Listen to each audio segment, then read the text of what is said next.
Eto nga ay nagbanding kami ni Jowa. Ayaw pa nga niya ipakita yung mukha niya dahil nahihiya nga raw siya. Kaya sabi ko, pasulyap-sulyap na lang at ihaharap ko na lang yung camera sa pagmumukha ko. Hay, may mga babae talagang ganito. Maselan, ayaw magpakita sa camera. Parang takot na takot ba? Allergy. Minsan kasi kapag wala kami magawa dito sa bahay, ayan lang yung bonding namin. Nagtatagi lang kami ng konti para bawas stress na rin.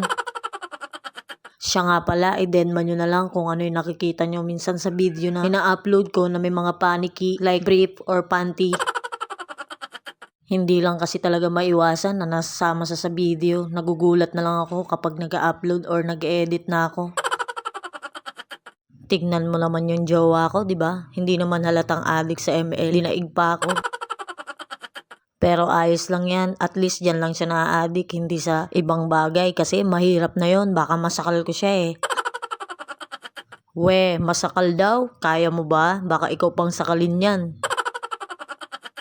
At yung pusa nga, ang kulit-kulit. Binabantayan niya yung pulutan ni Jowa na tilapia. Tilapia niya. Sino? Ang lapad ng tilapia. Aray ko. Hindi naman nakita. Saan ba? Tinidor yung pinakita mo eh. Yan. Zoom mo dito. Yan. Umuusok pa.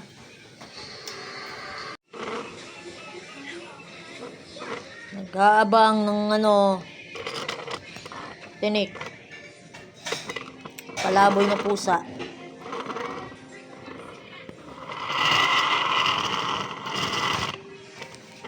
Hindi ng mata niya eh, no? Pagka tiger. Eto na nga yung sinasabi ko sa inyo na itututok ko na lang yung camera sa pagmumukha ko dahil allergy si Jowa. Takot na takot sa camera eh. Kaya nga tamang kwentuhan na lang kami. At habang nag-ML nga siya, kumakain ng chocolate na tagpiso. Alam nyo naman yan, nabibili sa tindahan. Kung kailan naman ako patanda na, doon na akong malakas kumain ng chocolate.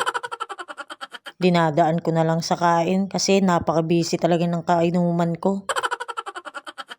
Hindi naman ako makapag-ML dahil naka-video nga ako. Hay buhay! Pero sa totoo lang, nauubusan na ako ng sasabihin. Hindi ko na alam kung ano pa yung susunod kong sasabihin. Busy pa rin si Jowa dyan mag-ML. Hay, buhay talaga. Kaya puro tingin-tingin na lang sa paligid, tapos nguya-nguya. May masabi lang, no? Napakatakaw ko naman. At buti lumabas ang pamangkin ni Jowa, kaya nagkaroon ako ng kakwentuhan. A few moments later. Yon, natapos din kami mag-inom ni Jowa. Pero sa totoo lang, di naman talaga namin inubos yun eh. May tira pa kaming dalawa. So, pwede namin inumin bukas or sa susunod na araw. Pang ano lang naman yun, pang chill lang naman yun. Tsaka pang patulog. Kasi may pasok na yung bata bukas. So, hanggang dito na lang muna ang video natin. Babush!